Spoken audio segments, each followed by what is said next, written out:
vamos a dar inicio a nuestra actividad para poder aprovechar el tiempo y poder atender sus dudas, sus comentarios. Voy a tratar de hacer una pequeña introducción para que ustedes vayan formándose por el orden de los temas del programa que vamos a evaluar en el segundo parcial. Como les escribí ahí en un mensaje que les envié hace unos minutos, indicándoles la hora que íbamos a iniciar, sin embargo nos hemos pasado unos minutos porque han estado ingresando, han estado pidiendo acceso a la actividad y entonces eso me ha atrasado un poquito para que estén todos al unísono. Les manifesté ahí también que el examen lo vamos a empezar a las 2:30 de la tarde para que podamos tener 60 minutos para el desarrollo del examen. Uno de los comentarios que me hicieron en ambas secciones es que muy poquito tiempo. Entonces vamos a aumentar con la finalidad de que ustedes traten de leer. Yo creo que la recomendación, yo me voy a permitir hacer unas recomendaciones con base a lo que he leído en el desarrollo de sus trabajos. Les recomiendo que lean despacio las preguntas, que no se precipiten. Pueden empezar a responder la que ustedes vean que pues es más fácil en ese momento, y no el orden no tiene ninguna trascendencia. Y así vi que algunos estudiantes así lo contestaron. Hay quienes empezaron por la número 10, otros empezaron por la 5, pero lo importante es que hay que leer despacio el contenido del examen. Hay que leerlo antes de empezarlo a responder. Entonces, con esa finalidad, vamos a ampliar ese periodo de 15 minutos más para que ustedes puedan leer la variante que se les asigna de una forma detenida y puedan responder atendiendo lo que encuentren en el examen. Bien, el tema número 1, es decir, el primer tema que va a ser parte de la evaluación, va a ser el tema del régimen disciplinario del notario. Es decir, que existe un régimen que nos llama a la disciplina, un régimen, un conjunto de normas, de principios, de postulados, porque aquí ya incluimos el código de ética profesional, incluimos los postulados. Entonces, por eso existe un régimen de gobierno donde hay una presidencia, donde hay una junta directiva, donde hay un tribunal de honor, hay una asamblea general. A eso se le denomina el gobierno o régimen disciplinario. Entonces, vamos a ver acá, vamos a resolver el tema de la cámara. Ya bien, ahí viene la magíster. Bueno, entonces, como les decía, vamos a poder a evacuar algunas preguntas que ustedes consideren pertinentes para poder evacuar las dudas, los comentarios del tema que es objeto de la evaluación. Solo quiero arreglarlo en la cámara, que no encuentro la pista de algo.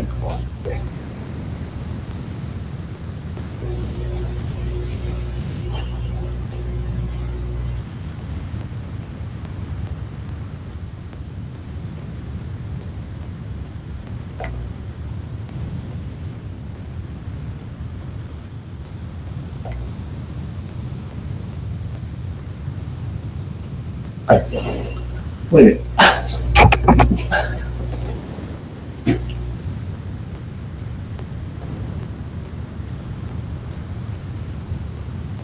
Bien. Ahí estamos entonces. Todavía están entrando algunos estudiantes. Bien. Bien, señores estudiantes, buenas noches. El tema, como les decía, que vamos a analizar, o que va a ser objeto del examen, mejor dicho, va a ser el tema del régimen disciplinario del gobierno, del notario. Hay un gobierno porque tenemos que atender ciertas disposiciones basados fundamentalmente en el artículo 90 de la Constitución Política de la República, donde a partir de 1946, cuando se obliga a los profesionales a pertenecer al colegio profesional. como consecuencia de eso, en el artículo 90 nos obliga a que todo el ejercicio de la profesión todo profesional debe estar inscrito o pertenecer al colegio profesional. El artículo 90 de la Constitución Política de la República regula lo siguiente, y aquí es muy importante que tomamos en cuenta algunos elementos que vamos a encontrar y que los cuales yo les pido que tomen nota. Aún hay algunos que quieren ingresar. Bien, espero que estén de las dos secciones. En el artículo 90, la colegiación profesional. La colegiación de los profesionales universitarios es obligatoria y tendrá por fines. Aquí hay algo muy importante que hay que anotar. Aquí podemos subrayar cuáles son los fines de la colegiación profesional. Por eso este es un tema muy importante. Tendrá por fines la superación moral, científica, técnica y material de los profesionales, de las profesiones universitarias y el control de su ejercicio. Ahí encontramos entonces el fundamento jurídico constitucional que el notario debe pertenecer obligadamente al colegio profesional, que tiene los fines, se establecen los fines de la colegiación, de la colegiación. No, oigan, pongan mucha atención con esto, por favor. Sí, eso sí es fundamental. Yo sé que se ponen nerviosos o el tiempo, pero aparte son los fines de la colegiación como institución y aparte son los fines de los colegios profesionales. Son dos cosas totalmente distintas. Los fines de la colegiación los encontramos en la Constitución Política de la República y los fines de los colegios profesionales los vamos a encontrar en la Ley de Colegiación Profesional Obligatoria, dentro de los artículos que el día de ayer me permitió enviarles una nómina ahí por el chat del curso. Bien. Luego tenemos en el segundo párrafo del artículo 90 los colegios profesionales como asociaciones gremiales. Son una asociación, son personas jurídicas de carácter gremial. Eso es muy importante porque hay personas jurídicas de carácter civil, hay personas jurídicas de carácter mercantil y aquí tenemos personas jurídicas de carácter gremial. Entonces hay que poner mucha atención que la naturaleza de la institución, de la colegiación es de carácter gremial, ¿sí? Aparte de esto, dice, los colegios profesionales como asociaciones gremiales con personalidad jurídica funcionarán de conformidad con la Ley de Colegiación Profesional Obligatoria. Aquí ya nos remite a la Ley de Colegiación que vamos a ver más adelante. Luego vamos a encontrar, permítanme, y los estatutos de cada colegio. Entonces, ¿qué regula? ¿Qué regula la colegiación? Regula la colegiación, uno, la Constitución Política de la República, artículo 90 de la Constitución Política de la República. La Ley de Colegiación Profesional Obligatoria, Ley de Colegiación Profesional Obligatoria, que es el decreto 72-2001. Entonces llevamos dos cuerpos jurídicos, dos cuerpos legales que regulan la colegiación. La Constitución Política de la República, la Ley de Colegiación Profesional Obligatoria y los estatutos. Cada colegio, nosotros nos corresponde, el de Colegio de Abogados y Notarios tiene sus propios estatutos. Esos son los tres cuerpos jurídicos que van a regular la colegiación profesional. Nosotros nos interesa saber esto porque tenemos que conocer dónde están regulados nuestros derechos y nuestras obligaciones. Sin embargo, le vamos a poner énfasis a la Constitución Política de la República, a la Ley de Colegiación Profesional Obligatoria, para que son las leyes que tenemos más inmediato, porque los estatutos creo que los podemos dejar para una oportunidad al futuro, para no sobrecargar mucho la lectura del material de estudios y también no sobrecargar mucho el material que ustedes van a llevar para el día de su práctica parcial, que tienen que llevar sus leyes, por favor, son personales, ¿no? Bien, luego tenemos contribuirán al fortalecimiento, en el tercer párrafo, contribuirán al fortalecimiento de la autonomía de la Universidad de San Carlos de Guatemala y a los fines y objetivos de todas las universidades del país. Fines y objetivos de todas las universidades del país, pero en primer lugar, la autonomía de la Universidad de San Carlos de Guatemala. En todo asunto que se relacione con el mejoramiento del nivel científico y técnico-cultural de las profesiones universitarias, las universidades del país podrán requerir la participación de los colegios profesionales. Bien, entonces ya vemos el primer fundamento en la Constitución Política de la República, el artículo 90. Ahí tenemos un elemento muy fundamental. Quiero aprovechar que estoy en la Constitución porque necesito repasar algo que es muy importante y acuérdense que nos puede servir no solo para el desarrollo de nuestro programa, sino cuando a ustedes ya les corresponda su examen técnico profesional. Algo que yo vi que tenemos un poquito, que no quedó muy comprendido el contenido del artículo 87 de la Constitución Política de la República, reconocimiento de grados y títulos.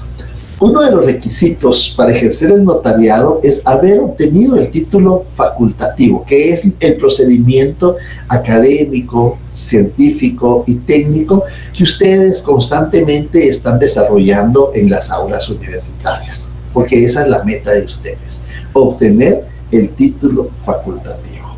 El día que obtengan el título facultativo se van a recordar de este comentario. Sin embargo, hay otra alternativa, hay otra posibilidad para poder ejercer el notariado: la incorporación con arreglo a la ley.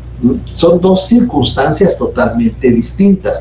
La incorporación, ¿en qué consiste la incorporación?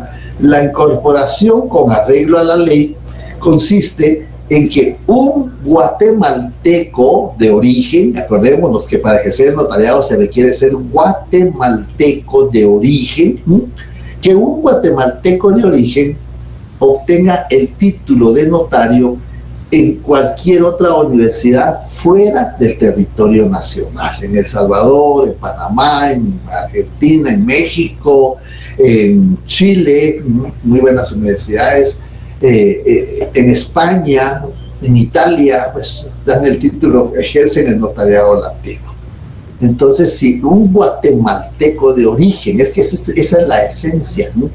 No es cuando venga un extranjero a ejercer, no, es un guatemalteco de origen. Y ya vemos quiénes son los guatemaltecos de origen, en la misma Constitución. Los que nacen en el territorio nacional, los que nacen en el extranjero, pero son hijos de padre o madre guatemalteca, o los que nacen en naves o aeronaves con bandera guatemalteca. Entonces son guatemaltecos, cualquiera que llene esos requisitos. Ahora, tal vez para mezclar un poquito, han visto ustedes que en la Selección Nacional de Fútbol ahora traen guatemaltecos que han nacido en el extranjero, pero que son hijos de padre o de madre guatemalteca. Entonces, como tienen otro nivel de juego en el extranjero, los quieren incorporar o los han incorporado a la selección nacional. Entonces, ese es un claro ejemplo de los guatemaltecos que son, siguiendo aquellas teorías, tal vez ustedes se recuerden, del ius soli, del ius sanguinis, pero eso es lo importante, que el que va a ejercer el notariado, que obtuvo el notariado en el extranjero, sea guatemalteco de origen, ¿sí? Bueno, eso quería comentarles porque encontré esa deficiencia en el desarrollo de la primer trabajo que hicimos. Bien. Yo creo que con esto que estamos haciendo hoy, creo que no va a haber excusa, no va a haber justificación, porque aquí les estoy yo lanzando ya algunos elementos muy importantes. Bien, ya que salimos ahí, no sé si hay dudas, comentarios, preguntas, porque eso es lo que yo necesito, porque vean, si yo me pongo a exponer todo el tema uno, no me va a alcanzar el tiempo programado y creo que podemos trabajar una hora y media, porque yo comprendo que es cansado. Además de eso, pues, hay otras actividades que atender. Pero hora y media podemos trabajar, que es el periodo de 90 minutos de la facultad. Pero necesito que ustedes planteen sus dudas. ¿Qué dudas encontraron? ¿Cuál es el problema? ¿Qué es lo que tenemos óbice para poder responder las preguntas? A ver qué dice Madeline, escucho. Buenas noches. Respecto al régimen disciplinario del notario, creo que no tiene su micrófono activado, Madeline. Voy a revisar yo mi sistema acá. Voy a ver el volumen, permítame. Voy a revisar el volumen. ¿Sí? ¿Tiene volumen? ¿Sí? ¿Le escucho, Madeline? ¿Sí me escuchas? Ahora sí, correcto, muy bien. Muy amable, gracias. Con respecto al régimen disciplinario del notario, ¿cuáles son los entes? ¿Cuál es el listado de entes que pueden sancionar? Muy bien. Bueno, ¿qué instituciones participan en el régimen disciplinario? Bueno, veámoslo por el orden. En primer lugar, de conformidad con el Código de Notariado, va a participar en el régimen disciplinario. Y aquí tenemos que tener mucha atención. Vean, pongan mucha atención porque eso es lo que yo necesito. ¿Quién sabe? El régimen disciplinario. La naturaleza es de carácter legal. La naturaleza es de carácter legal. Pero necesito que veamos, porque esta es la forma que tendríamos que estudiar, ¿verdad? Acordémonos que las instituciones que participan en el régimen disciplinario está la Corte Suprema de Justicia. Podemos ponerlo como primer elemento de las instituciones que participan. La Corte Suprema de Justicia. Ahora, ¿cómo participa la Corte Suprema? Si ya sabemos que la Corte Suprema de Justicia participa en el régimen disciplinario, ¿cómo participa la Corte Suprema? Participa habilitando. ¿Habilita un notario? La Corte Suprema lo habilita. ¿Por qué lo habilita? Porque debemos de registrar la firma, el sello y el título en la Corte Suprema de Justicia. Ahí está la primera participación, cómo va a regularse jurídicamente conforme el artículo 2 del Código de Notariado. En el artículo 2 del Código de Notariado vamos a encontrar el fundamento jurídico. Es que lo que necesito son los fundamentos jurídicos, ¿no? Porque si no tenemos un fundamento jurídico para sustentar nuestra respuesta, yo no le encuentro sentido, ¿verdad? En el artículo 2 del Código de Notariado, para ejercer el notariado se requiere, vamos a irnos 2, aquí podemos hacerle un círculo, podemos anotarlo ahí, el ser 3, haber registrado en la Corte Suprema de Justicia el título facultativo o de incorporación y la firma y sello que se usará con el nombre y apellidos usuales. ¿Qué es lo que vamos a registrar? 1, el título. 2, la firma. 3, el sello. Y 4, el título o el de incorporación. Esos son lo que vamos a registrar en la Corte Suprema de Justicia. De esa manera participa la Corte Suprema, habilitando, ¿sí? Bueno, pero también la Corte Suprema de Justicia participa sancionando. Y se dan cuenta que yo esto no lo expongo en las clases porque no hay preguntas. Estamos leyendo el artículo 2 del Código de Notariado, en el numeral 3. Esto no da tiempo a explicarlo en las clases porque no hay preguntas. Por ejemplo, ahorita que Madeline ya me pregunta, formula una pregunta directa, entonces yo trato de ir abarcando los elementos. A ver qué dice Rosita. No sé, ¿eso está agradeciendo o quiere participar? Bien. Además de esto, también vamos a encontrar que la Corte Suprema de Justicia participa sancionando. La Corte Suprema de Justicia participa sancionando y lo vamos a encontrar en el artículo 100 del Código de Notariado. Los notarios que dejen de enviar los testimonios a que se hace referencia al artículo 37 o de dar los avisos a que se contrae el artículo 38 de esta ley, dentro de los términos fijados para el efecto, incurrirán en una multa por infracción que impondrá el director del Archivo General de Protocolos y pagará en la tesorería del organismo judicial.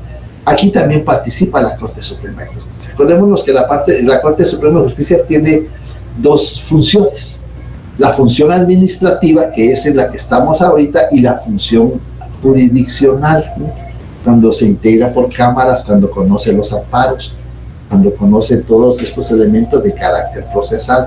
Entonces tiene dos funciones la Corte Suprema de Justicia: la función administrativa, en este caso eso es lo que nos estamos atendiendo, la Corte Suprema de Justicia, en el artículo 99, en el artículo, todavía hay quienes quieren ingresar, en el artículo 99, cuando la Corte Suprema de Justicia, por razón de oficio, interviniere, tuviere conocimiento que un notario ha incurrido en alguna de las causales de incapacidad para el ejercicio de su profesión, lo hará saber a uno de los fiscales de las salas. Ya no hay fiscales de las salas, ya no es la fiscalía, ahora lo hace saber a el Procurador General de la Nación.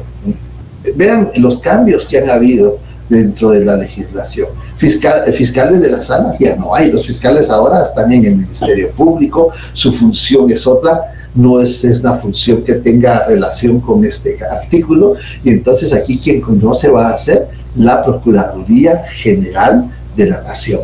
En esas cositas hay que ir poniendo mucha atención. Luego vamos a encontrar cómo participa, habilitando, sancionando, sanciona, ¿verdad? La Corte Suprema de Justicia sanciona, pero también la Corte Suprema de Justicia inhabilita. Miren las tres funciones que tiene la Corte Suprema de Justicia: habilita, sanciona e inhabilita, en el artículo 98. Para los efectos de esta ley, aquí todavía se menciona el Ministerio Público, pero ya el Ministerio Público no tiene nada que ver acá. Para los efectos, aquí tendríamos que ver el decreto 55/2010, que determina o estipula, pero nunca dice, nunca habla, porque la ley no dice, la ley no habla, regula.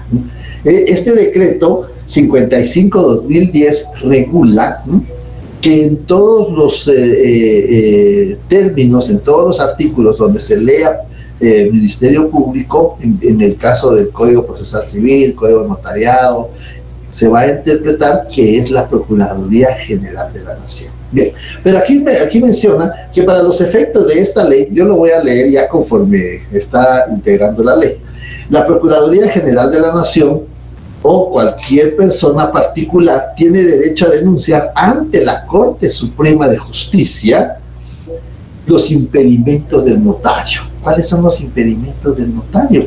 Bueno, los impedimentos del notario lo vimos en las sesiones anteriores, donde están en el artículo 3, tienen impedimentos para ejercer el notariado. Entonces ahí vemos que esos impedimentos regulados en el artículo 3 del Código Notariado, la persona que tenga conocimiento o en la Procuraduría General de la Nación, sería el procurador a través de su sección, ¿no? Puede denunciar ante la Corte Suprema de Justicia. Entonces ahí tenemos el fundamento jurídico. ¿Cómo participa la Corte Suprema de Justicia en el régimen disciplinario? 1, habilitando. Fundamento jurídico, artículo 2, numeral 3, en el que se establece que debe de registrarse el título, la firma, el sello, la incorporación. Entonces ahí tenemos el fundamento jurídico y la respuesta prácticamente de esa pregunta, si es que llegaran a encontrarla ustedes en alguna de sus variantes. Entonces, participa habilitando, participa sancionando, artículos 99 y 100, y participa inhabilitando.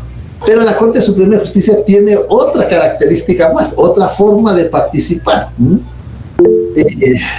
¿Alguien quiere preguntar? Alexia, ¿le escucho?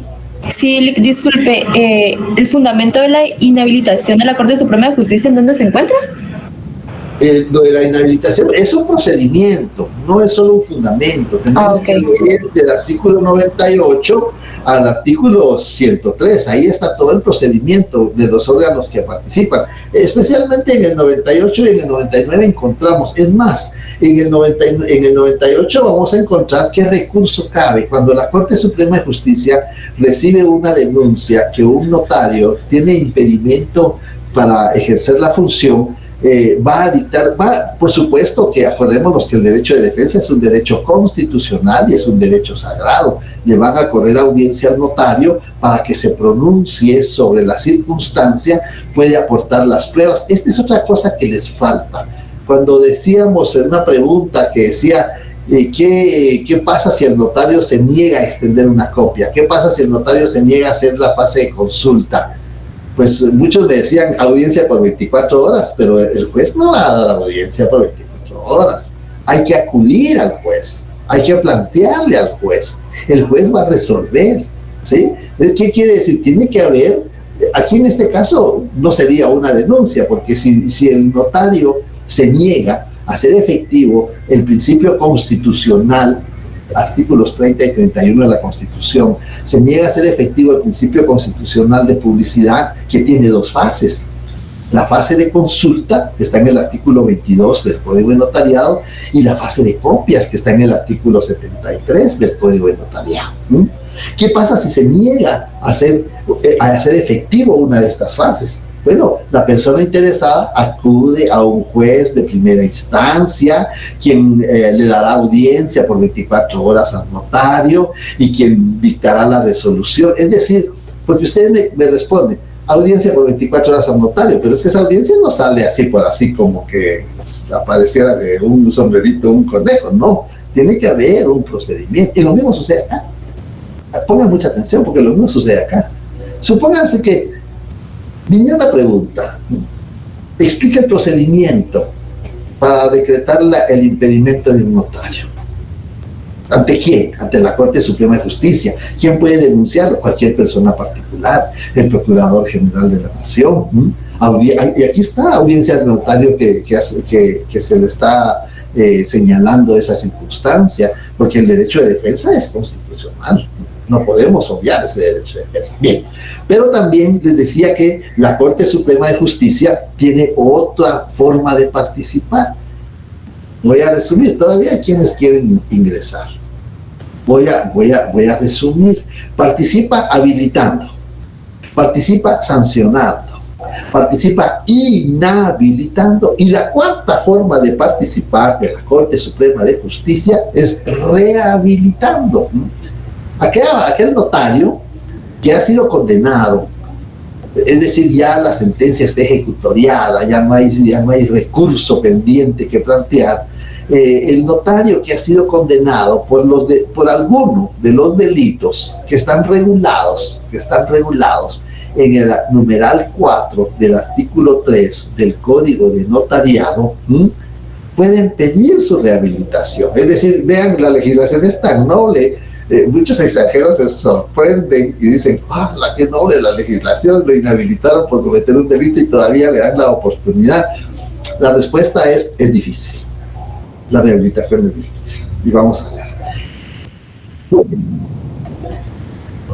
Porque la Corte Suprema de Justicia, de conformidad con el artículo 104, los notarios que hubieran sido condenados por los delitos especificados en el inciso 4 del artículo 3 de esta ley, Código Notariado, es ley, ¿verdad? No es código, de esta ley, podrán ser rehabilitados por la Corte Suprema de Justicia, siempre que concurran las circunstancias siguientes, ¿sí? Porque muchas veces cuando estamos en el examen técnico profesional planteamos esta pregunta y lo primero que nos dicen son, miren, que haya cumplido más de 2 años, que se haya cumplido la sentencia, que haya un dictamen favorable del Consejo Superior Universitario, que no haya reincidencia. Entonces, eso no, porque tiene que haber un procedimiento, tiene que haber una denuncia del impedimento, tiene que declararse el impedimento, tiene que haberse planteado el recurso que procede en contra de esa resolución. Cumplida la pena, debe de transcurrir el tiempo de la pena más 2 años más y reunir los requisitos, que son los siguientes. 1, que hubieran transcurrido 2 años más del tiempo impuesto como pena en la sentencia. 2, que durante el tiempo de condena y los 2 años más a que se refiere el inciso anterior, hubiere observado buena conducta. Cuando uno está estudiando y uno lee esto, se pregunta, ¿Y cómo voy a probar yo mi buena conducta? Porque tengo que probar. Por supuesto, yo puedo decir, mire, yo mantuve buena conducta, yo estoy aquí haciendo esto, haciendo aquello positivo. Pero ¿cómo lo tengo que probar? Entonces, aquí vienen las preguntas. ¿Cómo se prueba la buena conducta? Bueno, pues como informe de la dirección del sistema penitenciario, pero eso es durante el tiempo de la condena y los 2 años más.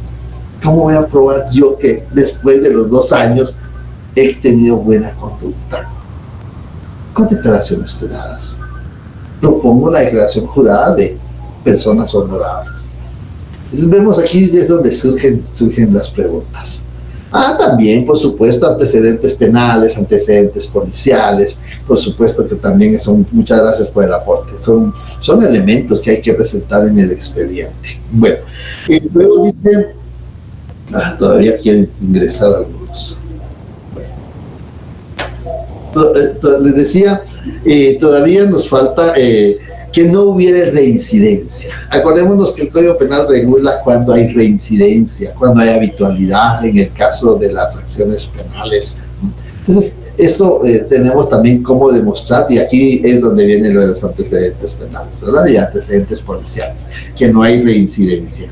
Luego, el cuarto, y creo que este es el más difícil, que emitiera dictamen favorable el Consejo Superior Universitario de la Universidad de San Carlos de Guatemala. Ahí toman nota, porque aquí ya viene otra institución que participa en el régimen disciplinario, en el gobierno del régimen disciplinario. Debe de haber un dictamen favorable. Hay que cabildear con todos los miembros del Consejo Superior Universitario. Hay que plantearles la situación, hay que demostrarles pues ciertas circunstancias para que el Consejo Superior Universitario emita un dictamen favorable. Tienen que agendarlo, tienen que conocerlo en el pleno y emitir un dictamen favorable. Esos son los requisitos. Entonces vemos ahí que la Corte Suprema de Justicia participa de 4 formas. No sé si surge alguna duda, algún comentario. Siempre en el artículo 105, sí, Nilton, le escucho, y después Verónica. Buenas noches, licenciado. Una duda es que dice que yo me apoyo de un texto del doctor Neri Roberto Muñoz. Sí. Y él en su texto pues cita a su vez al licenciado Quesada Toruña. Y precisamente sobre la rehabilitación, él habla que la legislación guatemalteca contempla procedimientos de rehabilitación según el órgano que impuso la sanción disciplinaria. Si es de naturaleza jurisdiccional, la rehabilitación corresponde a la Corte Suprema de Justicia, y si es de índole gremial, aquella compete al Consejo Superior Universitario. Pero en el mismo libro indica que el primer procedimiento, que sería el jurisdiccional, se regula en el Código de Notariado. Sin embargo, habla de que el segundo ya no fue incluido en la ley de colegiación. Entonces digo yo, en este caso, cuando la sanción es de índole gremial, si no está regulado en la ley, ¿qué se puede hacer en este caso? Acordémonos que el artículo 154 de la Constitución, solo lo que la ley permite. En la ley le voy a atender su planteamiento, porque lo iba a hablar cuando estuviéramos en la otra institución, que es el colegio, pero para que no se nos quede ahí en el tintero. En la ley de colegiación profesional obligatoria, que fue derogada por la que está vigente, sí se permitía una rehabilitación de carácter gremial. Sin embargo, atendiendo muchas observaciones, muchos comentarios de la Unión Internacional del Notariado y otras instituciones, que les digo, se sorprenden que haya una rehabilitación de aquel notario que ha sido condenado por algún delito.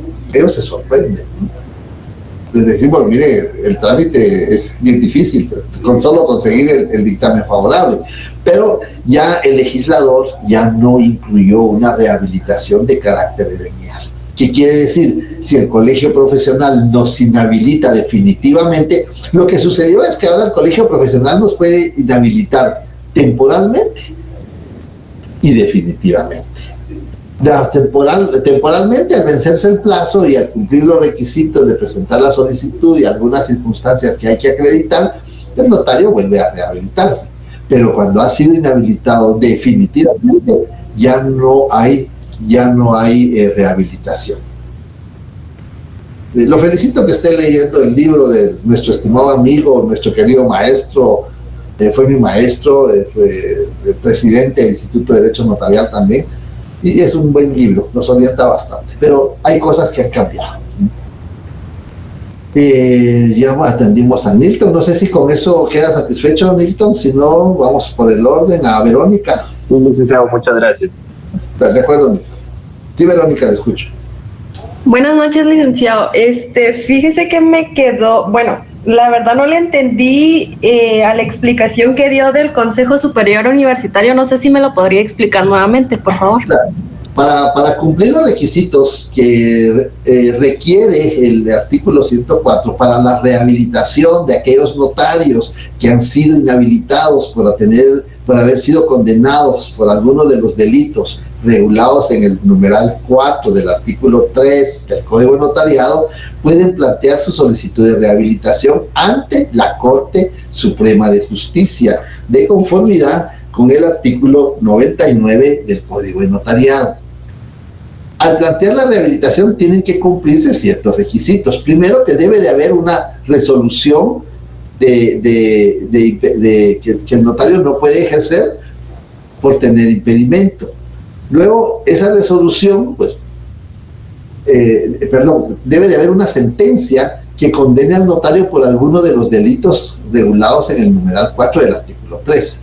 Transcurrido el tiempo de la condena impuesta en la sentencia, más 2 años más, el notario puede promover ante la Corte Suprema de Justicia su rehabilitación. Pero para obtener la rehabilitación debe cumplir con los requisitos que están regulados en el artículo 104 del Código Notariado. Y me voy a referir exclusivamente al que usted pregunta. El dictamen favorable que debe de emitir el Consejo Superior Universitario. Les decía que este dictamen es bien difícil, cuesta bastante poder obtenerlo vean, cuando yo tengo la oportunidad pregunto, porque yo sé que me va a servir en clase. Por ejemplo, hace un par de días hubo una actividad en el Instituto de Derecho Notarial y había un notario alemán, y le pregunto, mire, todavía siguen usando en los estados de Baden y de Württemberg, siguen utilizando el sistema de los chartulari, de los notarios funcionarios judiciales. A partir del 2018 ya no me cambiaron la ley. Yo pregunto porque sé que esto me puede ayudar en el caso de las clases. En el caso del que usted me está planteando, yo pregunto a los miembros del Consejo Superior Universitario, ¿qué tanto cuesta conseguir un dictamen favorable del Consejo Superior para la rehabilitación de un notario? Pues tienen que cabildear con todos. Acordémonos cómo se integra el Consejo Superior Universitario. Está el rector, están los representantes estudiantiles, están los representantes de los colegios profesionales, están los representantes de los docentes. Entonces, conseguir todos esos votos, porque tiene que ser un dictamen favorable, ¿no?, para que pueda el notario incorporar ese dictamen, la certificación del dictamen al expediente en el que está planteando su rehabilitación. No sé si con eso queda satisfecha, Verónica. Sí, licenciado, muchas gracias. Muy bien. Telma y después Sofía. Gracias, Lic. Una pregunta. El Código de Notariado nos indica estas participaciones de la Corte Suprema de Justicia para lo que usted nos acaba de decir, ¿verdad? Inhabilitar, sancionar, habilitar, pero ya internamente dentro de la Corte, como está integrada por Cámara, Secretaría, Presidencia y tal, ¿qué dependencia exacta es a la que el notario debe de acudir y resolver todo esto? Cuando se refiere a la Corte, se refiere a la Corte en pleno. La solicitud hay que plantearla, honorables magistrados de la Corte Suprema de Justicia, porque es la Corte en pleno la que va a conocer. No es una Cámara, no es el presidente. El presidente tiene otra función con el notariado, porque el presidente lo que hace es nombrar a los inspectores de protocolo. Esa sí función exclusiva del presidente de la Corte Suprema de Justicia. Pero en este caso, la solicitud, cuando se refiere a la Corte Suprema de Justicia, se refiere a la Corte en pleno. Entonces el planteamiento hay que hacerlo, por eso le decía, tiene la actividad jurisdiccional y la actividad administrativa. ¿Cómo dirigimos el escrito? Honorables magistrados de la Corte Suprema de Justicia. Yo, fulano de tantos años, guatemalteco de este domicilio, abogado y notario, señalo como lugar para recibir notificaciones. Ante usted comparezco a promover diligencias de rehabilitación por haber sido inhabilitado. Eso sería más o menos como escribimos el escrito que vamos a presentar. Entonces, para concretar su respuesta, es al Pleno de la Corte. Muchísimas gracias, Lic. Le escucho, Sofía.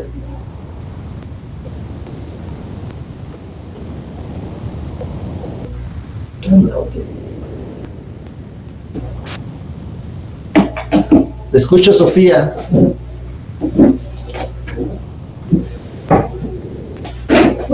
Sofía.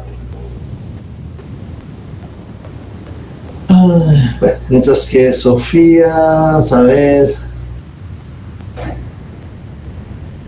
Su micrófono, pero lo puede escribir Sofía. Sofía, Edwin, le escucho. Buenas noches, licenciado. Perdón que me adelante un poquito. El Colegio de Abogados y Notarios, a través de su tribunal, si no estoy mal, solo inhabilita o también sanciona. Sí, también sanciona.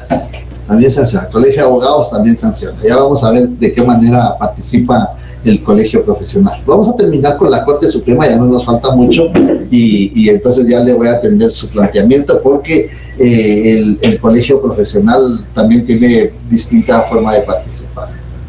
No sé si Sofía escribió o va a arreglar su micrófono, su micrófono. Para mientras le damos la palabra a Ana Cristina. Sí, buenas noches, licenciado. Usted mencionaba que la Corte Suprema de Justicia participa sancionando. Me imagino que también están dentro de esas sanciones las infracciones subsanables e insubsanables. No sé si me podría dar una pequeña explicación y si se encuentra con fundamento legal, por favor. Lo de claro que sí, con mucho gusto, Ana Cristina.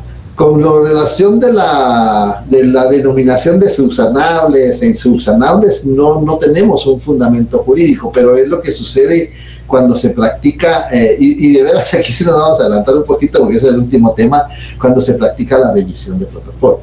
Cuando se practica la revisión de protocolo, ahí es donde aplicamos esta denominación de subsanables e insubsanables, porque cuando se practica la revisión de protocolo, si el notario, por ejemplo, no ha remitido, porque los atestados son los comprobantes que agregamos al final del protocolo. Al final del protocolo vamos a agregar por ejemplo, el primer atestado es el pago de los 50 quetzales para abrir protocolo. Tenemos que tener la orden de pago, vamos a la tesorería del organismo judicial, pagamos los 50 quetzales, nos lo van a sellar y va a estampar la máquina registradora del banco, lo llevamos al archivo protocolos y nos va a quedar el original, y a ellos les queda una copia, al director le queda una copia y al notario le queda el original. Ese original es un atestado. Ese atestado es el primer atestado que el notario va a tener en el año. Cada año ese es su primer atestado. Entonces, cuando el notario no tiene los atestados, porque de todos los avisos que el notario está obligado, en el 38 hay una serie de avisos, en el 38 el Código Notariado, en el 45 el Código Notariado aviso de testamento, en el 43 de la Ley de Organismo Judicial tenemos el aviso de protocolización de un documento que viene del extranjero. Esa serie de avisos, el aviso de escritura cancelada, los testimonios especiales que están en el artículo 37, todos esos testimonios no tenemos copia, pero tenemos un comprobante que nos entregan. Cuando presentamos el testimonio especial, nos entregan una constancia que hemos entregado el testimonio especial de una escritura X de tal fecha. Esos comprobantes los tenemos que agregar al protocolo al final del tomo. Al final del tomo los agregamos, y esos se llaman comprobantes porque nos sirven para comprobar que hemos cumplido con nuestras obligaciones. Cuando nos llama el director, porque el protocolo no es del notario, sino que es del Estado, y el Estado tiene todo el derecho de revisar el protocolo, las características del contrato de depósito, el director de archivo de protocolo nos llama, venga, le vamos a revisar el protocolo, y va a revisar. ¿Qué va a revisar? Él no va a ponerse a leer instrumento por instrumento. Él lo que va a revisar es que no hayan hojas en limpio, que no se haya dejado mucho espacio en las hojas de las firmas, que no hayan tachones por los saqueos de los testados entre renglonados. Eso puede revisar así muy rápidamente. Pero lo que le va a poner mucho énfasis son a los atestados. Usted hizo la escritura número 1 el 2 de enero, pero pagó el derecho de apertura de protocolo el 5 de enero. Esa es una infracción. Esa infracción es insubsanable, no se puede subsanar. El expediente lo remiten, no el protocolo, no, el expediente lo remiten a la Corte Suprema de Justicia, y la Corte Suprema de Justicia es la que va a sancionar. Esa es insubsanable. Porque yo hice el pago el 5, pero la escritura tiene fecha 2 y no tiene efecto retroactivo. Nosotros como juristas sabemos cuándo una ley o una acción tiene efecto retroactivo en materia penal y cuando favorece al réu. Entonces, decir, mire, es que yo pagué, pero pagué el 5, pero la escritura tiene fecha 2. Esa es insubsanable. Una subsanable. Cuando llevamos el protocolo lo tenemos que presentar, empastado. Este es el protocolo empastado, lo tenemos que presentar empastado, pero cuando no lo empastamos y lo llevamos al archivo de protocolos para la revisión, cometemos una infracción. Esa infracción es subsanable. ¿Por qué es subsanable? Porque el inspector de protocolos, el que le revisa el protocolo, le va a decir, mire, le doy 30 días para que empaste el protocolo. Y cuando lo tenga empastado, lo trae. ¿Qué está haciendo ahí? Subsanando esa omisión. Y así hay muchas, pero eso lo vamos a ver hasta para el examen final, pero yo para evacuar su duda, pero así hay muchas infracciones. Acordémonos que hay delitos, faltas e infracciones, como transgredir una norma jurídica. ¿Sí? No sé si con eso es suficiente, Cristina. Sí, gracias, licenciado. Muy bien. Bien, entonces ya vimos cómo participa la Corte Suprema de Justicia. La buena conducta, ¿cómo se comprueba? Bueno, la buena conducta se puede comprobar, en primer lugar, durante el tiempo de la condena, con el informe del director del sistema penitenciario. Él es el que le va a pedir un informe al encargado del lugar donde estuvo detenido el notario. Él va a rendir un informe y le van a hacer su dictamen, que sí, observó buena conducta durante el tiempo que estuvo cumpliendo la condena. Y dentro de los 2 años más, ¿cómo se va a comprobar? Bueno, se puede comprobar con declaración jurada. Pues propongo a ciertas personas honorables y de arraigo para que vayan y declaren ante el notario bajo juramento que conocen al notario y que el notario ha tenido buena conducta. O podría ser también, muchas veces los alcaldes, cuando, por ejemplo, aquí en Guatemala es difícil porque hay mucha población, pero los alcaldes de algunos municipios también extienden constancias de vecinos, que es vecino, que es un vecino honorable, que pues por la comunidad se le conoce que tiene buena conducta. Eso podría ser otra posibilidad. Pero aquí viene el ingenio. Aquí estamos como abogados, entonces viene el ingenio de qué buscar, cómo comprobar esa buena conducta. Le escucho, Mil. Buenas noches, licenciado. Buenas noches. La pregunta de Sofía era la siguiente. ¿La Corte Suprema de Justicia y el Consejo Superior Universitario integran el régimen disciplinario? ¿O tiene alguna otra función el Consejo en este régimen? El Consejo no, pero la universidad sí. El consejo no tiene otra función, pero la Universidad de San Carlos sí tiene otra función. Vamos a ver en su momento. Bueno, se la voy a adelantar porque no sea que se me olvide después. La función que tiene la Universidad de San Carlos, bueno, y no solo la Universidad de San Carlos, todas las universidades que tengan facultad de conferir el título. Esa es la función que tienen las universidades. Conferir el título a través de la Facultad de Derecho, de Ciencias Jurídicas o como le llamen, pero otros se llama Ciencias Jurídicas y Sociales. La universidad tiene la función de conferir el título. ¿Qué quiere decir? Nos está cumpliendo con un requisito para habilitarnos para ejercer el notariado.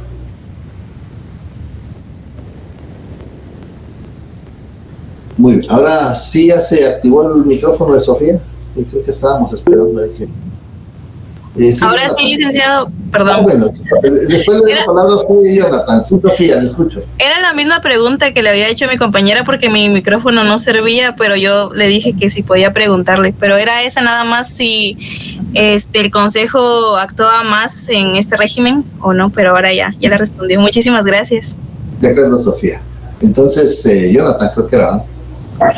Sí, licenciado, solo con una consulta sobre saber si usted lo podía ampliar o tenía conocimiento sobre unas universidades que están ofreciendo el título de abogado y notario a cambio de sacar una maestría a cualquier persona que ya tenga una licenciatura en cualquier área. Yo lo que supe fue de ciencias económicas, ¿verdad? De administración de empresas, que sacan la maestría y ya les dan el título de licenciado en ciencias jurídicas y sociales también, abogado y notario. Entonces a mí me pareció como que muy malo, ¿verdad? Porque a cambio de una maestría ya darles la licenciatura y los 2 títulos. Bueno, me voy a limitar por ética a responder una parte de su intervención, Jonathan. Sí tengo entendido, tengo conocimiento, lo hemos tratado, lo hemos comentado con las autoridades de la facultad, con los docentes del curso, pero tengo entendido que no es cualquier licenciatura. Por ejemplo, que tenga la licenciatura de médico, cirujano, psicólogo y le van a dar el de abogado y notario, no. Lo que sí tienen que tener es pensum cerrado, que no han aprobado el examen técnico profesional en la Universidad de San Carlos, y como ven como un obstáculo el examen técnico profesional de la Universidad de San Carlos, se van a una universidad. Alguien me dijo, mire, a mí no me interesa de qué universidad egrese, lo que me interesa es tener mis títulos ahí. Eso es lo que los clientes ni se van a dar cuenta de qué universidad son, pero no, le digo, lo que uno tiene es el orgullo, la satisfacción de ser sancarlista.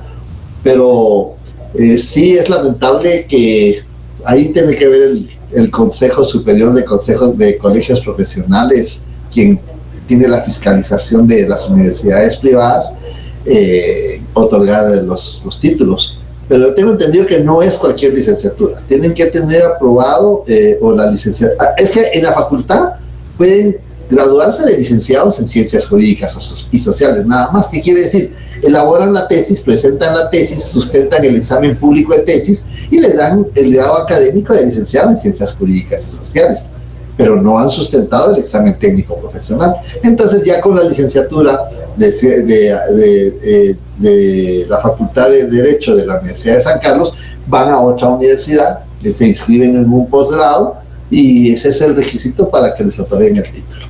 En cuanto a qué opino, creo que sí me lo voy a reservar, pero cada quien sabe la forma en que va a ejercer su profesión. Gracias, Lee. Sí, Telma, le escucho, de nada, yo. Sí, otra consulta. El honor del colegio de abogados y notarios que conoce y cómo sanciona. Sí, ya vamos a entrar, vamos a ir por pasos, viendo los entes o las instituciones que participan en el régimen disciplinario. Creo que podemos salir de la Corte Suprema de Justicia. Yo les recomiendo que no lean, que estudien los artículos. Yo trato de aquí hacer algunos comentarios, pero estudien los artículos. Eso nos va a ayudar, porque si solo lo leemos, pues va a ser una lectura muy efímera, pero si los estudiamos, se nos queda más cuando analizamos los artículos. Bien, si no hay dudas más de la Corte Suprema, pasamos a los tribunales del orden penal. Los tribunales del orden penal también participan en el régimen disciplinario. Vamos a encontrar en los artículos 92, ahorita me voy a ubicar.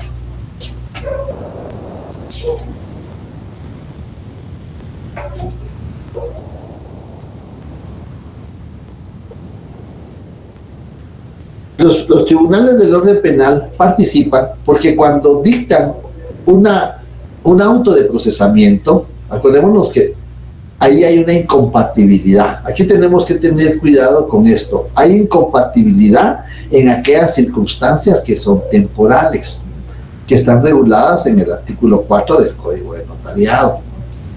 En el artículo 4 están estas incompatibilidades. Sí. Porque en el artículo 4, los que tengan auto de prisión, ahora ya no se le conoce como auto de prisión. Ustedes que están estudiando su curso de penal recientemente, procesal penal, sabrán que ahora se le llama auto de procesamiento, es decir, que el notario está sujeto a una investigación y que se le ha prevenido de algunas circunstancias. En ese momento, el tribunal que decreta el auto de procesamiento remite el aviso a la Corte Suprema de Justicia para que lo anote en un libro que va a llevar el control, estoy buscando por acá, que va a llevar el control de los notarios que han sido declarados en esa circunstancia. Pero el tribunal también tiene que remitir un aviso, un informe a la Corte Suprema de Justicia cuando el tribunal ha inhabilitado, porque el tribunal lo que hace es dicta la sentencia, cuando es condenatoria, dicta la sentencia, impone la pena de prisión por los años que le corresponda, pero también impone la pena accesoria, y la pena accesoria va a consistir en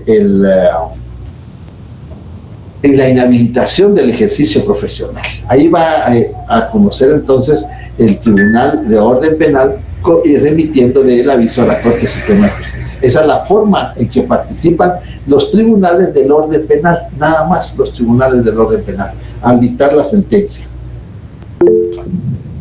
Le escucho, Nilton. Licenciado, y en este caso, digamos, solo se le remite o solo se le comunica a la Corte Suprema de Justicia, ¿no se le tiene que comunicar también al colegio profesional?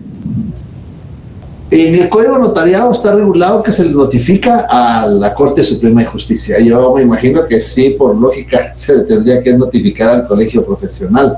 Es más, se tendría que notificar al Registro General de la Propiedad y a la Superintendencia de Administración Tributaria por el protocolo, ¿no? Pero de eso sí, sinceramente yo no tengo conocimiento que se haga. Lo que sí sé es que cuando el notario queda inhabilitado porque no remitió los testimonios especiales, el aviso trimestral o los avisos de cancelada que regula el artículo 37 del Código Notariado, lo inhabilitan temporalmente, y sí sé que envían aviso electrónico al Registro General de la Propiedad y a la Superintendencia de Administración Tributaria.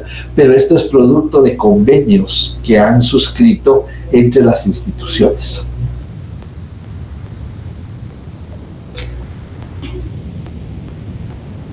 Le escucho, Madre. ¿Qué artículo del Código de Notariado regula el aviso que debe dar los tribunales de orden penal a la Corte? Sí, ahorita lo estamos aquí ubicando en el Código de Notariado.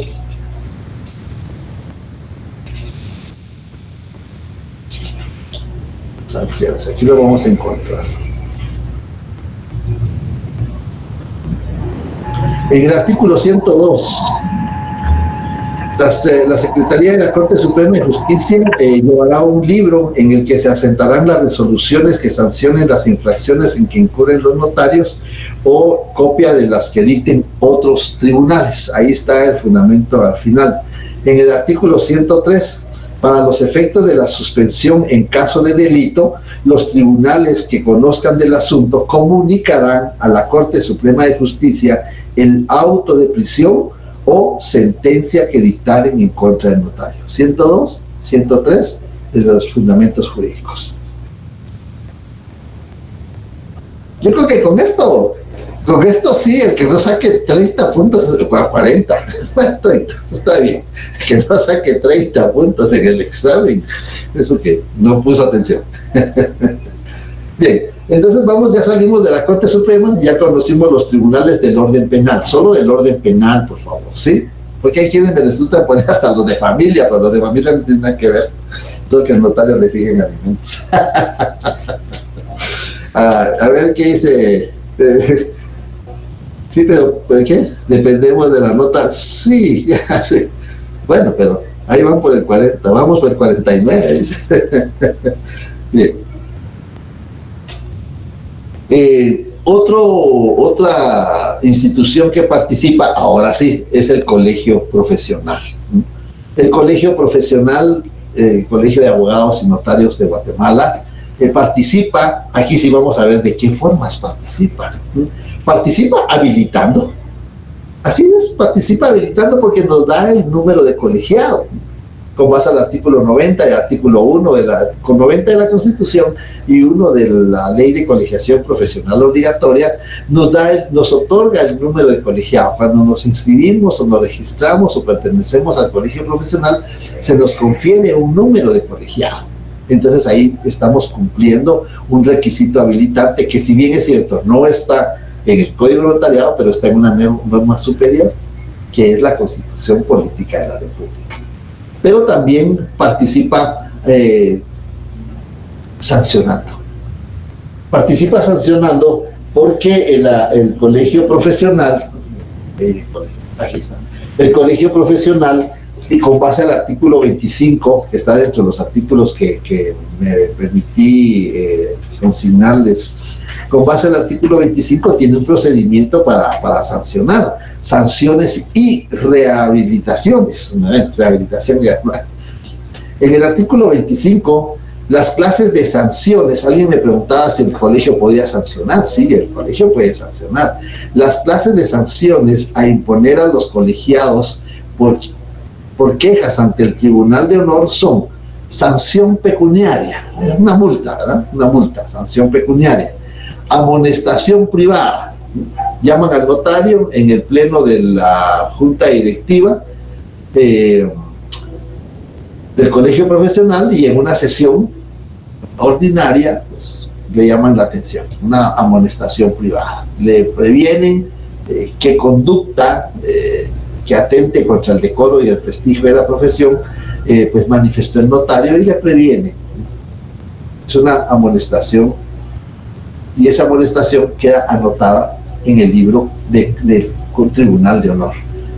Cuando se va a participar en las comisiones, por las comisiones de postulación, cuando el notario, como es abogado también, quiere participar en estas elecciones, pues debe de presentar una constancia del Tribunal de Honor para ver si ha sido sancionado, cuántas veces ha sido sancionado y por qué ha sido sancionado.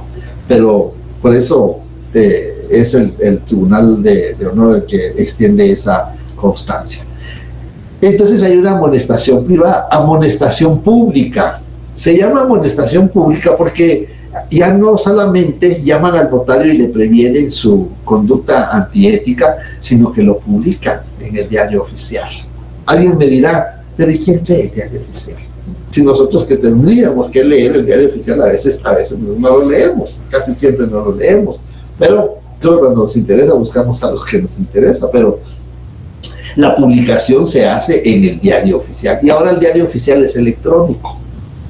Y entonces, pero hay que publicarlo en el diario oficial, por eso se llama sanción pública, porque se publica en el diario oficial, y como ahora ya no se publica en otro de mayor circulación, conforme las reformas que ha tenido la legislación, ya solo se publica en el diario oficial.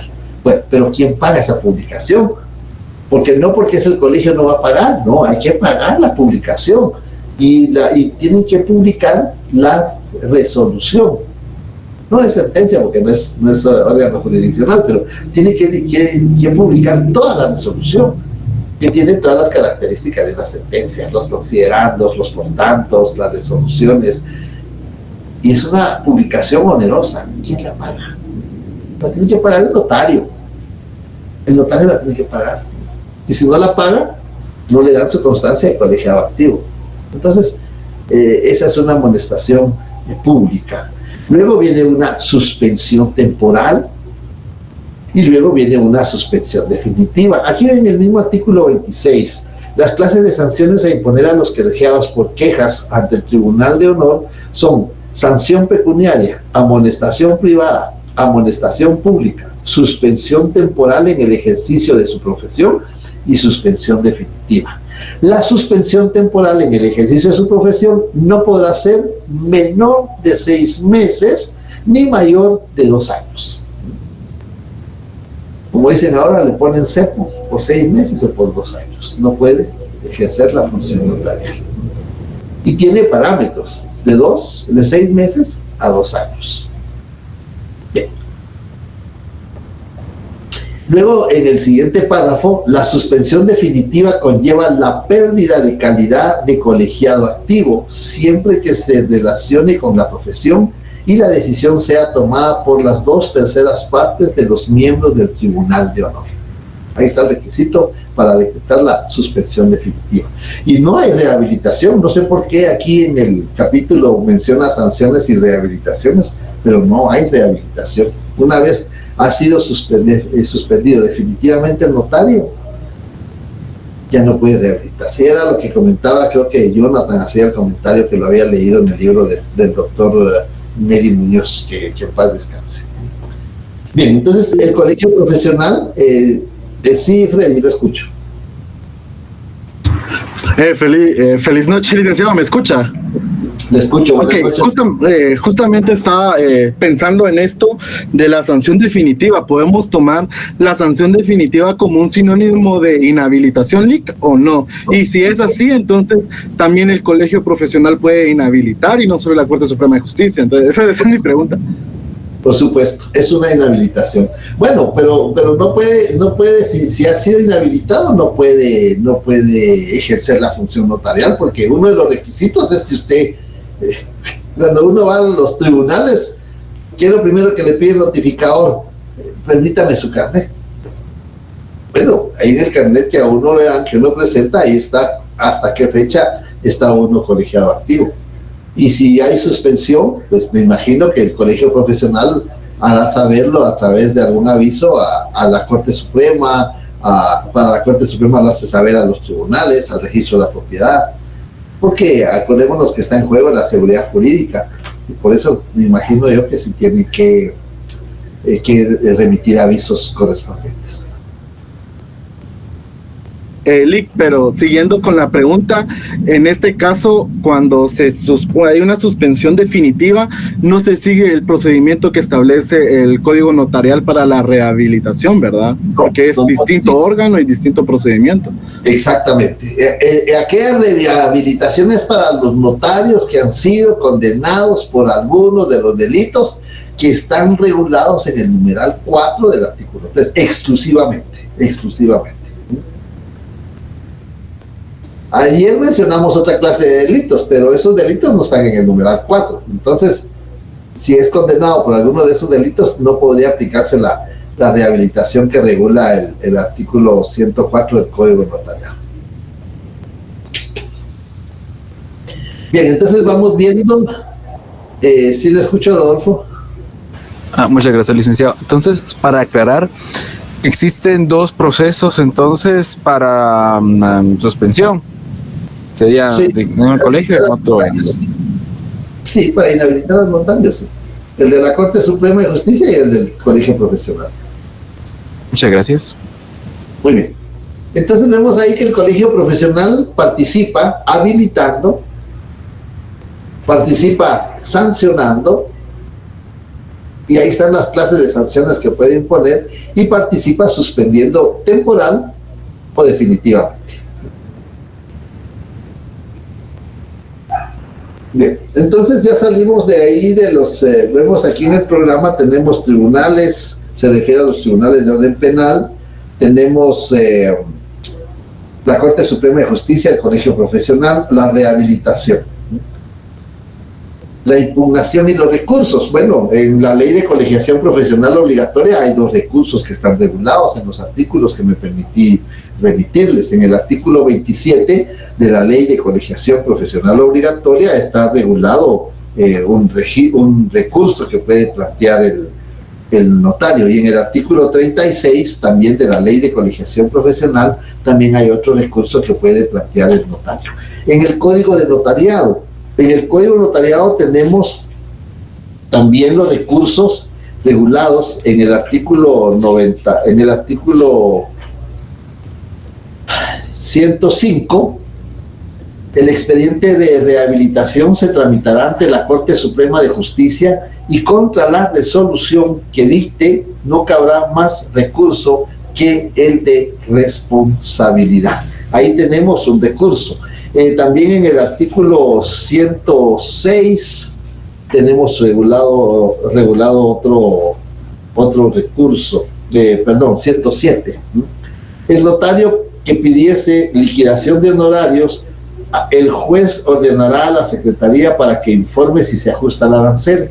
Seguidamente dará vista por 2 días a los interesados si la liquidación se encuentra ajustada a la ley, aprobando sin más trámite. El auto que apruebe será apelable. Hay otro recurso regulado en el Código de Notariado, que es contra el auto que apruebe la liquidación de honorarios.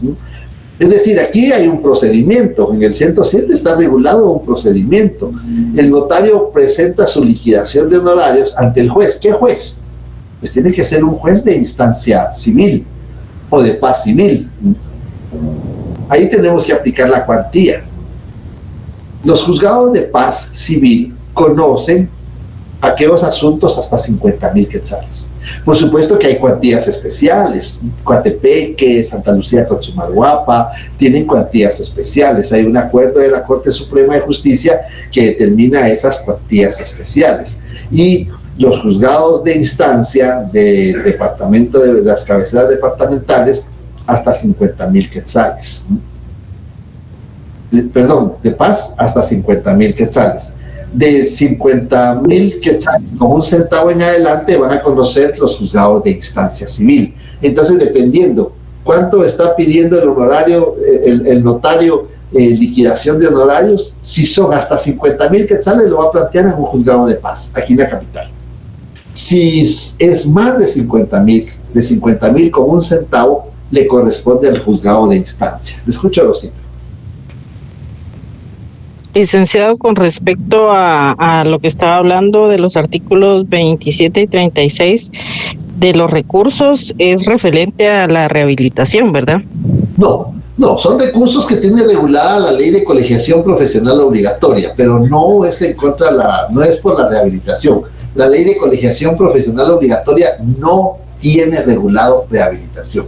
Si no está en la ley, no existe. Así. Gracias, licenciado. Muy bien. Todavía se están incorporando algunos estudiantes. Vean, solo un punto estamos analizando y son las 8:20. Bueno, vamos a seguir agotando. ¿Qué otro recurso encontramos en el Código de Notariado? Bueno, pues ahí ya encontramos el recurso de responsabilidad, el recurso de apelación, y también en el caso de la sanción, en el artículo 98, en el último párrafo, contra la resolución que se dicte cabrá el recurso de reposición ante la misma Corte.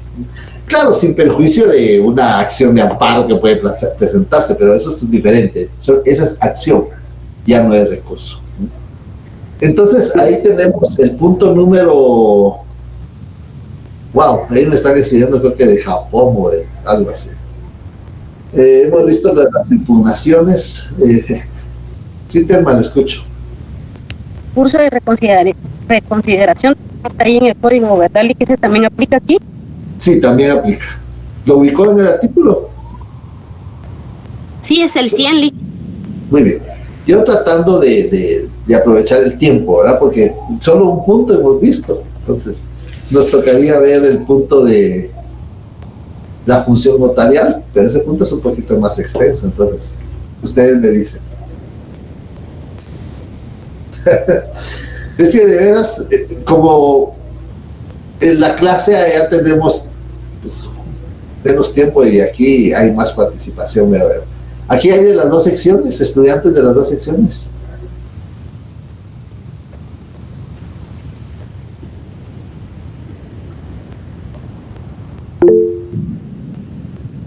Le escucho, Diego. El tribunal, el colegio profesional actúa a través del tribunal porque el notario cometió una infracción en contra del código de ética profesional, ¿es así? Así es, correcto. Gracias. Así es. Muy bien. Qué bueno que hay de las 2 secciones. Bueno, me alegro. Bien, nos quedamos cortos. Platicamos un poquito de la función notarial. A ver qué... Sofía, ahora sí te activó su micrófono, Sofía. ¿O no es la misma Sofía? Es otra Sofía Lick. Es otra Sofía, sí. Muy bien, a ver. ¿Le puedo pedir que explique las obligaciones del notario por el solo hecho de ser notario? Muy bien. Por favor. Bien. Claro. Esto lo vimos en una de las sesiones del curso, obligaciones que tiene el notario. El notario tiene distintas clases de obligaciones. Tiene obligaciones que están reguladas en la ley, todas están en la ley, pero esa cuestión doctrinaria dice obligaciones jurídicas, pero todas están en la ley, pero lo que se busca es obligaciones que estén en un decreto, algo que el código notariado no es decreto ley, alguien me puso por ahí código notariado, decreto ley, no.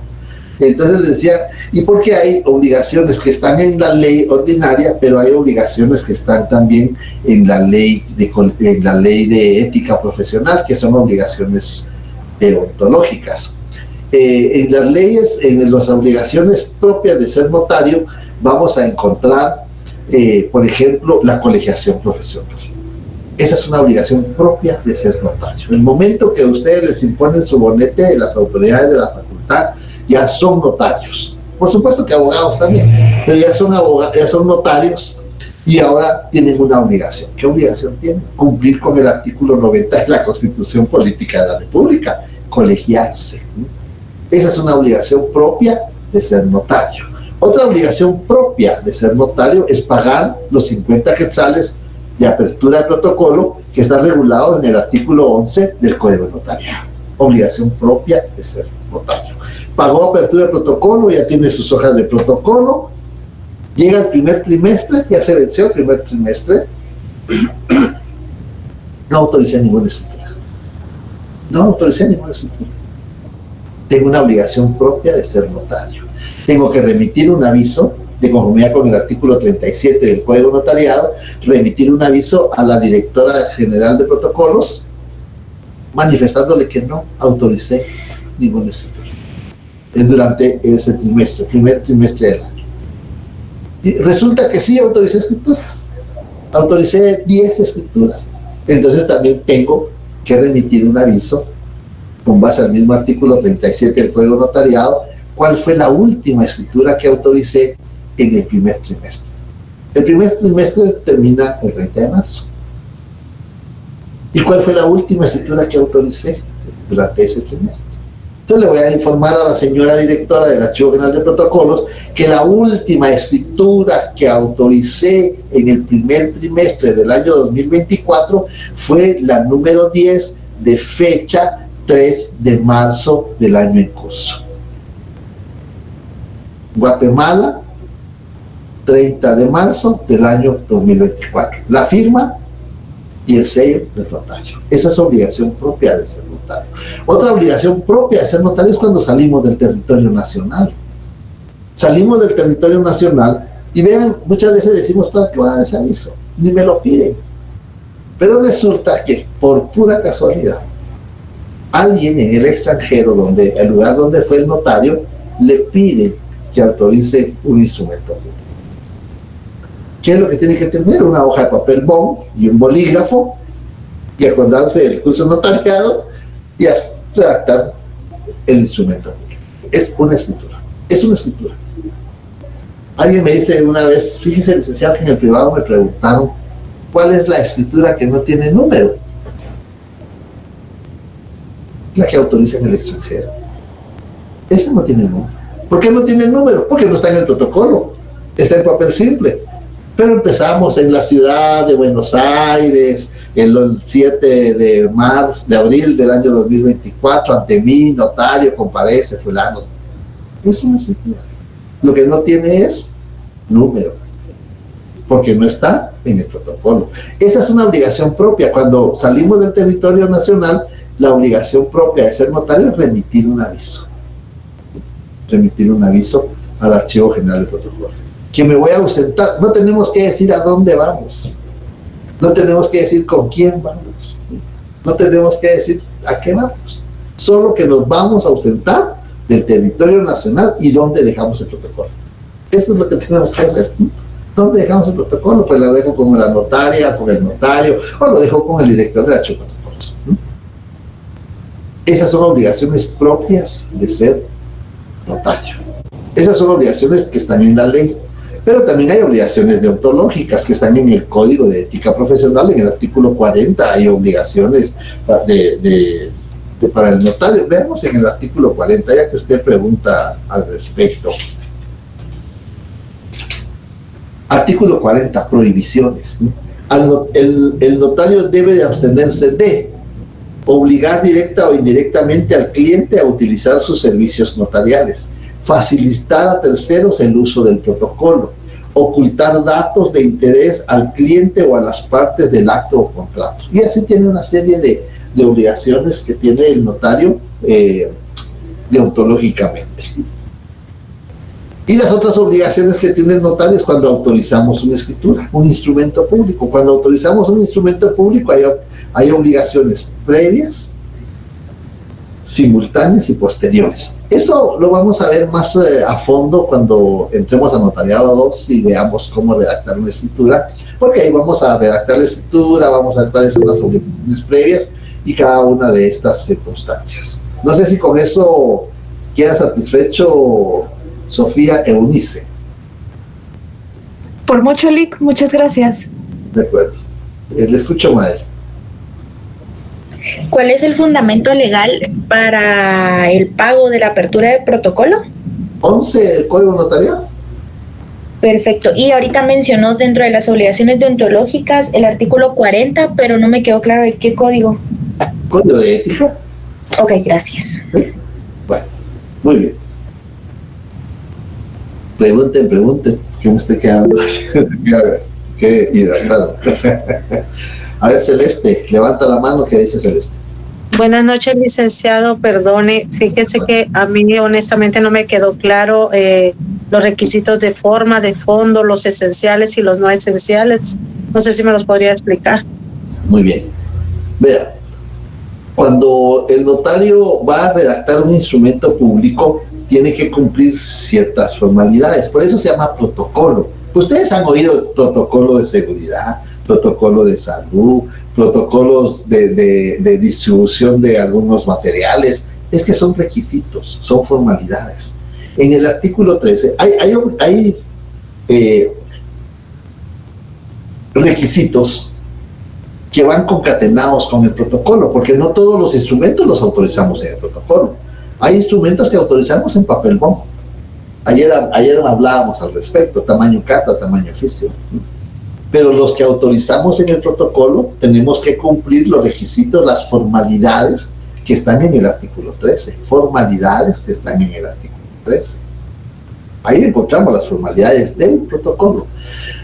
Cuando vamos a redactar un instrumento público, por ejemplo una escritura pública, entonces vamos a encontrar requisitos de carácter general, requisitos que se llaman requisitos no esenciales.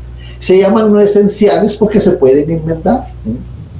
Me dieron una pregunta en un examen parcial que decía cómo se autorizan cuando se enmienda un error de fondo, cómo lo autoriza el notario. Está en el artículo 77, por mí y ante mí. Entonces, esos requisitos no esenciales, por ejemplo, el notario no consignó la edad de uno de los otorgantes. No consignó la edad. Cuando lo presenta al registro le van a decir se suspende porque no consignó la edad del vendedor o del comprador. ¿Qué hace el notario? El notario va a subsanar esa omisión aplicando el artículo 36 del Código de Notariado y el artículo 77, literal E, donde el notario va a autorizar una escritura por mí y ante mí. Una escritura de aclaración, de ampliación, que puede autorizar el notario por mí ante mí, porque es un requisito de forma no esencial, de los que están en el artículo 29 del Código Notarial. La otra categoría de requisitos son los requisitos esenciales. Si falta un requisito de esos, no solo no van a inscribir en el registro público, cualquiera de los registros, no lo van a inscribir porque no le consignó la fecha. Es un requisito esencial. La fecha es un requisito esencial. No le consignó la fecha. Le consignó en la ciudad de Guatemala el mes de abril del año 2024. ¿Qué faltó? El día.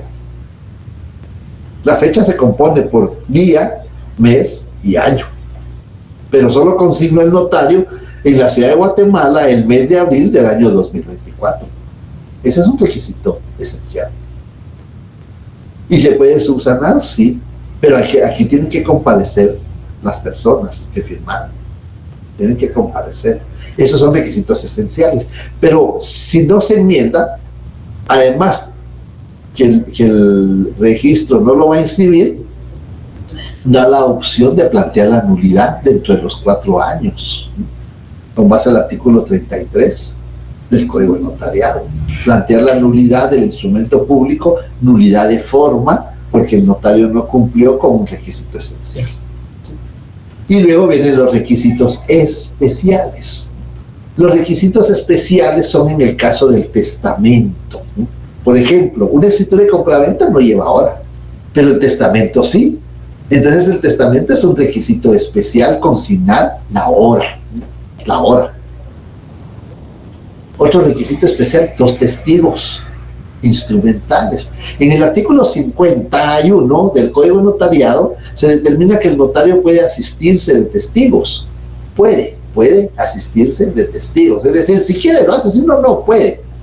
Pero cuando se trata de testamentos o donaciones por causa de muerte es obligatorio. Ahí si no, nada que no puedo, no quiero, no, ahí es obligatorio. Y si no se asiste de esos testigos instrumentales, entonces el contrato es nulo. El testamento es nulo. 977 del Código Civil. El testamento es nulo. Entonces, esas son las categorías de requisitos. Formalidades que van en el protocolo y los requisitos de cada instrumento público. Requisitos esenciales, no esenciales y especiales. Los que van en el protocolo. Los que van fuera del protocolo también tienen los requisitos. Por ejemplo, las auténticas. Cuando el notario va a realizar una auténtica, va a autorizar una auténtica, debe de cumplir los requisitos que están en el artículo 55 del Código Notariado. Es auténtica de firma, literal A. Es auténtica de copia, reproducción, literal B, del artículo 55 del Código de Notariado. El notario va a autorizar una protocolización. Esa no es escritura, es un instrumento. Ese es un instrumento, no es escritura. Instrumento de protocolización. ¿Qué requisitos debo cumplir? Artículo 64 del Código Notariado. Ahí están los requisitos que debo cumplir.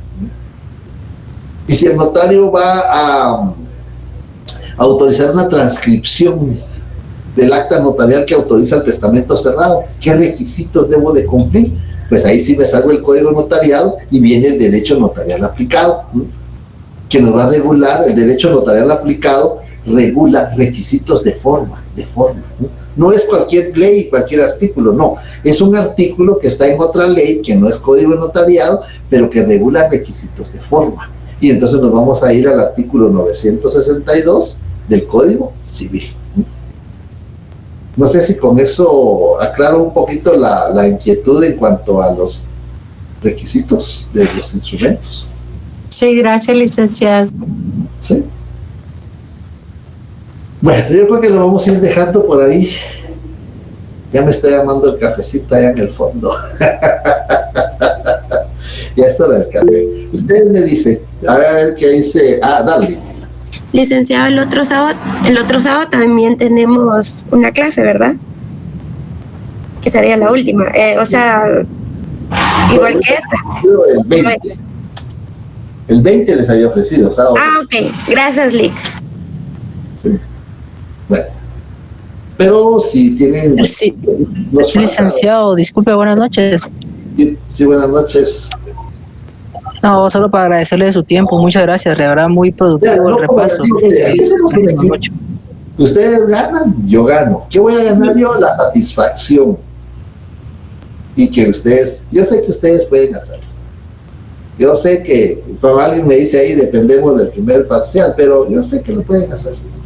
Yo sé que son capaces para poder sacar, para poder obtener unos 30. Miren con esto con esto ya tienen buena parte.